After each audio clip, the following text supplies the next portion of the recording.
குடிமக்கள் நாங்களும் வடக்கு மாகாணத்திலே இலங்கை என்ற வீதியிலே வாழ்ந்து கொண்டிருக்கின்றோம். இந்த வெளிநாட்டு படகுகள் அல்லது இந்திய படகுகளினால் கடந்த 20 வருடத்திற்கு மேல் பல்லாயிரக்கணக்கான சொத்துக்களையும் எங்கள் பெருமதிமிக்க கடல் வளத்தையும் சூழலையும் அளிக்கப்பட்டிருக்கின்றது. இதற்கு நீதி கேடி போராடி கொண்டிருக்கின்றோம். இன்று வரை எங்களுக்கு நீதி கிடைக்கவில்லை. குறிப்பாக தற்போது ஜனாதிபதியாக இருக்கின்ற மரியாதைக்குரிய ரணில் விக்ரமசிங்கே அவர்கள் 2016ஆம் ஆண்டு பிரதமராக இருந்தபோது இலங்கை இந்திய மீனவர்களுக்கு இடையிலே ஒரு இணக்கப்பாடு எட்டப்பட்டு 2016ஆம் ஆண்டு 11ஆம் மாதம் 5ஆம் திகதி இந்தியா தலைநகர் டில்லியிலே ஒரு இணக்கப்பாடு எட்டப்பட்டது. அப்போது அவர் பிரதமர் கதிரையை அலங்கரித்துக் கொண்டிருந்தார். இன்று ஜனாதிபதி கதிரையை அலங்கரித்துக் கொண்டிருக்கின்றார். எங்களுடைய வடக்கு கடற்றொழிலாளருடைய பிரச்சனைக்கு அவர் தீர்வு பெற்று தரவில்லை. பொறுமையே ஜனாதிபதி கதிரையை அலங்கரித்துக் கொண்டிருக்கின்றார். அதே போன்றுதான் இந்த வருடம் முற்பகுதியிலே வடமாகாணத்துக்கு விஜயத்தை மேற்கொண்ட ஜனாதிபதி எங்களுடைய கடற்றொழிலாளர்களுடைய உரிமையை பறித்திருக்கின்றார். எங்களுடைய பிரச்சனையை எங்களோடு கலந்துரையாடுவதற்கு 2 நிமிடம் கூட தர முடியாத ஜனாதிபதியாக இன்று ஜனாதிபதி இருக்கின்றார். எங்களுடைய உரிமையை நாங்கள் யாரிடம் கேட்பது? நாங்கள் இலங்கை குடிமக்கள். எங்களுக்கு இருக்கிற ஜனநாயக உரிமையை இந்த அரசாங்கம் தொடர்ந்தும் எங்களுக்கு மறுத்து கொண்டு வருகிறது.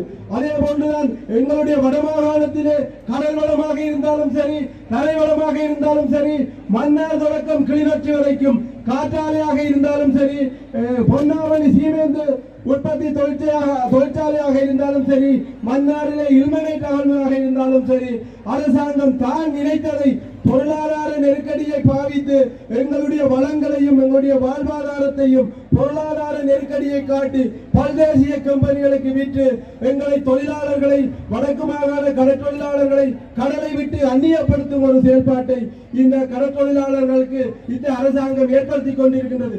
இப்படி இருக்கும் போது எப்படி எங்களுக்கு தொழிலாளர்களுக்கான உரிமை, எங்களுடைய நாட்டிலே இளமையுள்ள எங்களுக்கே இந்த உரிமையை வடக்கிலேயே இந்த அரசாங்கம் வஞ்சிக்கின்றது என்ற ஒரு ஆதங்கமும் கவலையும் எங்களுக்கு இருக்கின்றது.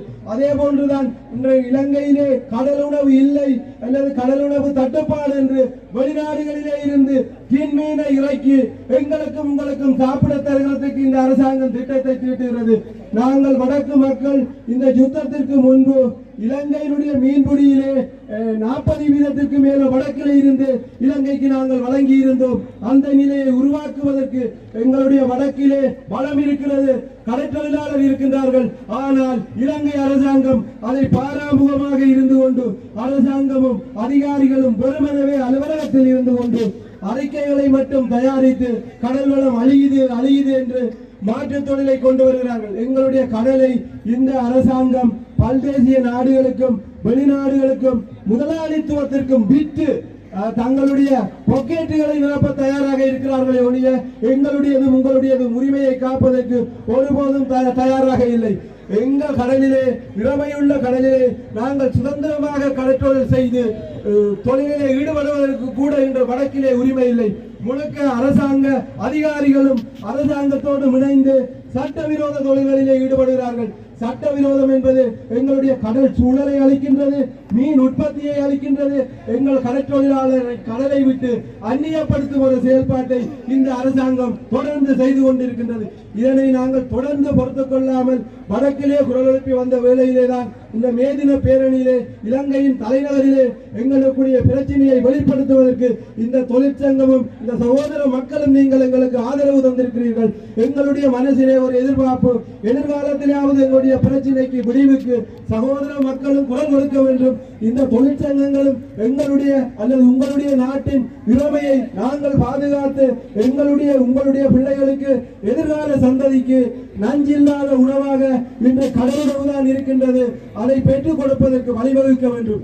அதே போன்றுதான் இன்று தொழிலாளர் தினத்திலே எங்களுடைய வடக்கு மாகாணத்திலே திணைக்களங்கள் கடற்தொழிலாளர் கூட்டுறவு திணைக்களங்கள் பலமாக இயங்கி வந்த காலங்கள் போய் இன்று அரசாங்கத்திலே அங்கம் வகிக்கும் ஒரு கடற்தொழில் அமைச்சரின் சர்வ அதிகார போக்கிலே வடக்கிலே இருக்கிற கூட்டுறவு ஜனநாயகம், கடற்தொழிலாளர்களின் கூட்டுறவு ஜனநாயகம் இன்று குளிதோண்டி பிழைக்கப்பட்டு நியமனம் என்ற போர்வையிலே பல கூட்டுறவு அமைப்புகளை தன்வசமா தான் நினைத்தவர்களையும் தனக்கு செஞ்சவர்களையும் மக்கள் பிரதிநிதியாக போட்டு எங்களுடைய வடக்கு கடலை கடலட்டை என்ற போர்வையிலே சீராக்கம் விற்பனை செய்து இந்திய இழுவை படகுகளின் தாக்கத்தை கட்டுப்படுத்தாமல் எங்களுடைய வளத்தையும் அழித்துக் கொண்டிருக்கிற ஒரு செயல்பாட்டை ஒரு கடற்றொழில் அமைச்சராக இருந்து செய்து கொண்டிருக்கின்றார். எனவே இந்த தொழிற்சங்கத்திலே வடக்கு கடற்றொழிலாளர்களுக்கும் இந்த சந்தர்ப்பத்தை தந்து உங்களுடைய வடக்கு இலங்கை கடலை இளமையுள்ளதாக நாங்கள் அனுபவிக்க தொடர்ந்து இந்த தொழிற்சங்கத்தோடு நாங்கள் இணைந்து செயல்பட தயாராக இருக்கின்றோம்.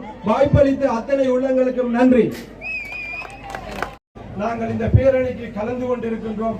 எங்களையும் இந்த பேரணிக்கு அழைத்த அனைத்து தொழிற்சங்கத்திற்கும் வடக்கு மாகாணத்தை பிரதிபடுத்துகின்ற 2 லட்சம் கடற்றொழிலாளர் சார்பாக நாங்கள் நன்றிகளையும் வாழ்த்துக்களையும் கூறிக்கொண்டு தொடர்ந்தும் வடக்கிலே இருக்கின்ற கடற்றொழிலாளர்களின் உரிமை இந்த அரசாங்கத்தினாலே திட்டமிட்டு பறிக்கப்பட்டு கொண்டு வருகிறது. குறிப்பாக கடலிலே பாரம்பரிய அல்லது சிறு மீனவர்கள் 55% மேற்பட்ட கடல் உணவை எங்களுடைய கடலிலே இருந்து அறுவடை செய்து இந்த நாட்டு மக்களுக்கு எங்கள் நாட்டுக்கு வழங்கி கொண்டிருக்கின்றோம். ஆனால் இந்த அரசாங்கம் எங்களுடைய கடலிலே வெளிநாடுகளுக்கும் எங்களுடைய கடலை விற்றும் எங்களுடைய சூழலுக்கு பாதுகாப்பான செயல்பாட்டையும் எங்கள் மீது திணித்து 55% வடக்கு சிறுகடை தொழிலாளர்கள் இன்று வாழ்வாதாரம் என்று தவித்துக் கொண்டிருக்கின்ற ஒரு நிலையை இந்த அரசாங்கம் ஏற்படுத்தி இருக்கிறது.